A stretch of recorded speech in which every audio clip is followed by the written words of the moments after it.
Setting up tubes and counters for collecting volume, speed, and class traffic data can be a simple process if you have some knowledge and practice.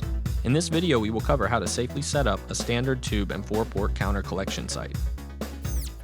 The most important thing to remember is safety first. You will want to have the proper PPE for the job.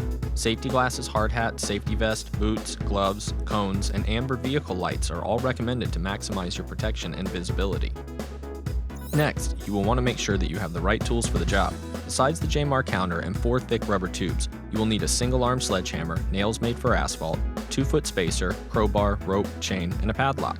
If the site you wish to collect from has a level grass area adjacent to the road, you may choose to use long metal spikes instead of nails. You may run into a survey site where concrete has been used. Exercise caution when attempting to drive a nail into asphalt over concrete. The nail is liable to spring out of the hole, posing a hazard to you and any other people in the vicinity. It's best to bring a drill with a concrete bit sized to the nails you are using. Make sure that your tubes are properly prepared before leaving for the survey site. Tube sets comprised of 4 tubes of the same length should all have one end sealed or tied off with a loop of sturdy rope to fasten the tube to the nail. You should also have 4 loop lengths of rope to use around the tube's opposing end, fastened to the nail on the opposite side of the road. You will want to ensure that the tubes do not have any holes in them.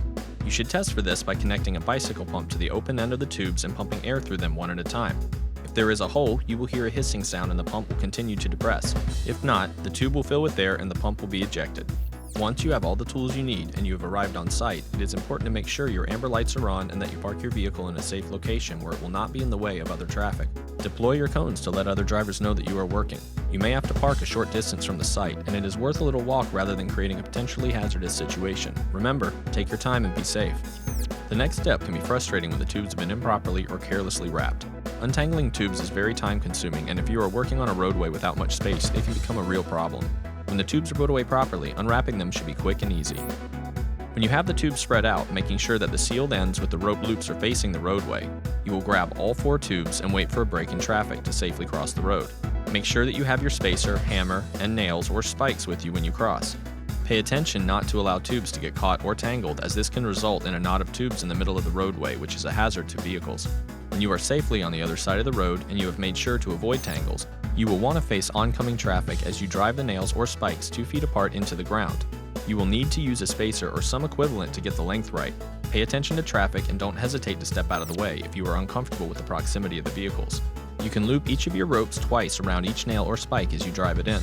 This will help minimize the chance that a passing car will drag the tube end out into traffic. Once all 4 nails are in the ground and the ropes have been secured to the nails, you can wait for another break in traffic and recross the road. Next, you should carefully pull all the tubes until they are perpendicular to the roadway. Ideally, they should all be at a 90-degree angle with the road. Then, while minding oncoming traffic, you should drive 4 more nails or spikes into the ground, spaced 2 feet apart, and connect them to the tubes using your 4 looped rope segments. You should pull each tube until it's just taut, and then pull it 2 additional arm lengths before securing the loop. Once you've completed all 4 tubes, check one more time that each are tight and secured. When you are satisfied with the tube setup, you will need to find an object to secure the counter box to, keeping in mind the remaining length of your tubes. Usually a road sign, power, or light pole will work. Then you should wrap up the remaining lengths of tube. This will help stop pedestrians from tripping over your tubes and will keep the site neat. After you've programmed your counter, you will want to connect each of your tubes to one of the ports on the rear. The tube that oncoming traffic will drive over first will be the tube that you want to connect to the counter port marked A. The second tube traffic will cross should be connected to the port marked B, the next C, and the final D. When that is complete, you can start your counter. You should wait a few minutes and watch your counter to ensure that it is working properly. Then, you can close it and secure it to a pole or sign with the chain and padlock. If possible, suspend the counter a foot or so in the air to help keep water from collecting in the bottom of the box. When collection is complete and you are ready to gather your gear, the first step you should take is to put on your PPE and deploy your cones. Next, disconnect your tubes from the counter, unlock the padlock, and stop the counter. Then, ease the tension on the tubes from the side of the road that your counter is on. Wait for a break in traffic and cross the street safely. Pull up your nails or spikes using your crowbar if necessary. Then, safely recross the road, making sure that your tubes are not tangled and completely clear of the roadway.